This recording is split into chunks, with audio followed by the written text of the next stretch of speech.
สบายดีทุกท่านพบกับบ้านพวันพักก่อนอีกเป็นเก่าเช่นเคยอีกแล้วพี่น้องเมื่อนี้มาเป็นสร้างจำเป็นอีกครับพี่น้องดิสเพลย์รถเบื้องหน้าเนาะฝืดเนาะเห็นว่าอาจจะมีปัญหาเรื่องน้ำมันรอลื่นเนาะอยู่ในปั๊มเบรกปั๊มดิสเบรกหน้าเนาะอันนี้ก็คือพอวันก็สิมาใส่ความสามารถเฉพาะตัวเนาะมาหันออกมาแล้วก็น้ำมันเนาะแล้วก็ใส่น้ำมัน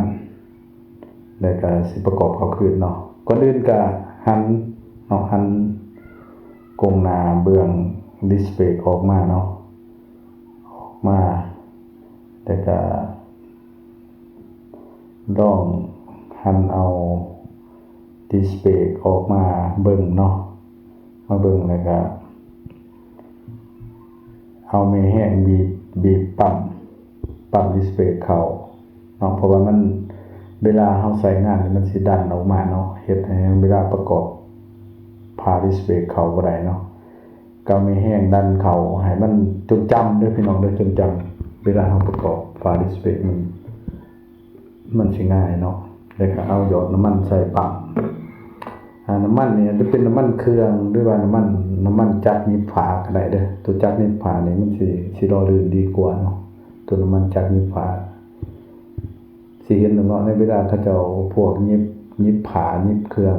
ตัดเครื่องมันจะมีน้ำมัน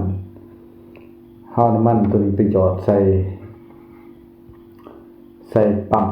เนาะปั๊มเบรกปั๊มดิสเบรกนะหลังจากนั้นก็ประกอบเขาขึ้นที่เดิมเนาะก็เบิ่งตรวจเบิ่งพาเบรกเนาะ1มาเฮาตรวจเบิ่งพาเบรกบ่เหี่ยนบ่ทันเหี่ยนบ่คันมันยังพอใช้ได้อยู่ก็มีแต่อนามัยแล้วก็ใส่น้ำมันแล้วก็ประกอบเขาขึ้นถ้าว่าพาเบรกเหี่ยนเนาะพาดิสเบรกนะมันเหี่ยนหลายก็จำเป็นต้องเลยเปลี่ยนเอาตัวใหม่เข้าไปใส่เนาะบ่ยากพี่น้องเฮ็ดเองก็ได้เด้อแต่ต้องมีปัจจัยต้องมีเครื่องมือน้อยนึงเด้อพี่น้องเด้อบ่ได้ซับซ้อนเนาะบ่ต้องงอสร้างก็ได้เนาะแต่ว่าต้องชำนาญในการหันหันน็อตหันหยังออกมาเนาะเพราะว่าส่วนใหญ่พอวันจะเฮ็ดเองเนาะเฮ็ดเองนับแต่การเปลี่ยนถ่ายน้ำมันเครื่องการเปลี่ยนถ่ายน้ำมันเพื่องถ่ายเนาะเอิ้นว่าเบียกภายนอกเนาะเบียกภายนอกคันเดินแล้วก็เป็นเบียกภายนอกบ่เกี่ยวกับเครื่องยนต์เนาะบ่เกี่ยวกับจักรเฮาก็สามารถซ่อมเองได้เด้อพี่น้องเด้อบ่ต้องไปงอสร้างเนาะทุกอันเนาะเฮาสามารถหลังจากประกอบเบรกมันยังแล้ว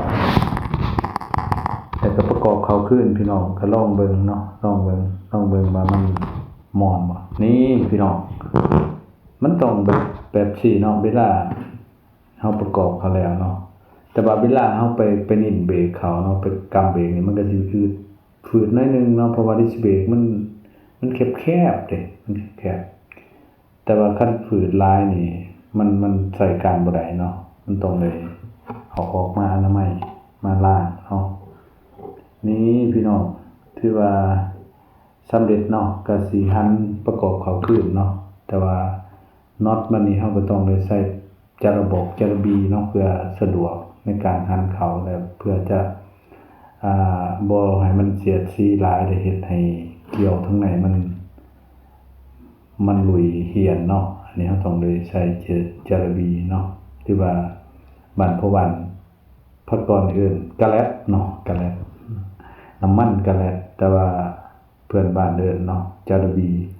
หลังจากนั้นก็หันเข้าเนาะหันเข้าให้ได้มาตรฐานเด้อพี่น้องเข้าแน่นพอสมควรเนาะเพราะว่ามันเป็นน็อตสำคัญอันนึงเนาะนี่หลังจากนั้นก็เพราะว่าเวลาหันเข้านี่มันสิหมุนนำกันเนาะต้องมีกุญแจมาจับข้างใดข้างหนึ่งไว้เลย หันเขาเนาะได้ให้ได้เนาะให้แน่นพอสมควรทั้งทางแล้วก็สิมาเช็คน็อตของดิสเบรกเนาะรายละเอียดของดิสเบรกที่เฮาหมางออกมาเลยมันจะมาเช็คภายหลังประกอบไปแล้วเช็คให้มันละเอียดเข้าเบิดทุกอย่างเด้อพี่น้องจึงสามารถไปใช้งานได้เนาะพี่น้องเนาะนี่ก็เป็นน็อตจับดิสเบรกเป็นน็อตสำคัญเนาะ2น็อตอยู่ในนี้เป็นน็อตสำคัญมันต้องเลยใส่แห้งพอสมควรเนาะพี่น้องเนาะหันให้มันได้มาตรฐาน ทั้งจากนั้นก็สิมีน็อตหน่อยนึงที่ว่าจับผ่าดิสเบรกเนาะจับผ่าดิสเบรกเฮาก็ต้องเสร็จละเอียดเพราะว่าในส่วนที่เฮาหมางออกไปนี่มันยังบ่ทันได้ไปจับใส่กับใส่เนาะเฮาอาจจะหันเขาแห้งบ่ได้เท่าที่ควรเนาะเพราะฉะนั้นเวลาประกอบเข้ากับตัวรถแล้วเฮาจึงมาเช็คคืนอีกน็อตต่างๆเนาะนี่เฮาก็เลยใส่กุญแจแล้วก็หันให้มันแน่นหนาพอสมควรเนาะพี่น้องเนาะจนตึงมือนั่นแหละเนาะตึงลายก็บ่ดีเนาะจะเฮ็ดให้เกลียวมันเหี่ยนอีกเนาะนี่เช็คละเอียดเนาะก่อนใช้งานเด้อพี่น้องเด้อนี่ถือว่าใช้ได้เด้อเนาะพี่น้องเนาะใช้ได้เนี่ยนี่มันน็อตจับผ่าดิสเบรกเนาะก็ต้องได้เช็คละเอียดนี่ถือว่าใช้ได้แล้วพี่น้อง เนาะสิลองกำเบิ่งเนาะเวลากำมันก็สิฝืดน้อยนึงเนาะก็สิบ่ม่อนแบบว่าผ่าเบรกมันบ่ทันมาจูพอดีนี่เนาะซ้ำนี้ก็ถือว่าใช้งานได้เด้อพี่น้องเด้อนี่เพราะว่าเฮาเปลี่ยนผ่าเบรกใหม่นี่เนาะมันก็สิอืดน้อยนึงแต่ว่าเวลาเฮาใช้งานไปเนาะอืดซ้ำนี้มันก็บ่เป็นอุปสรรคต่อเครื่องยนต์เฮาดอกเนาะเพราะว่าหลักการมันก็เวลาเฮาถ่ายใหม่นี่มันก็สิอืดน้อยนึงเด้อพี่น้องเด้อฝากเด้อพี่น้องฝากกดไลค์กดติดตามเพื่อเป็นกำลังใจให้บ้านพ่อบ้านพกรได้ทำคลิปให้ทานได้เบิ่งได้ชมต่อๆไปเนาะพี่น้องเนาะเพื่อจะได้บ่พลาดในการลงคลิปใหม่ๆจะได้เห็นเนาะขอบใจหลายๆเนาะถือว่าสำเร็จเด้อนี่บ๊ายบาย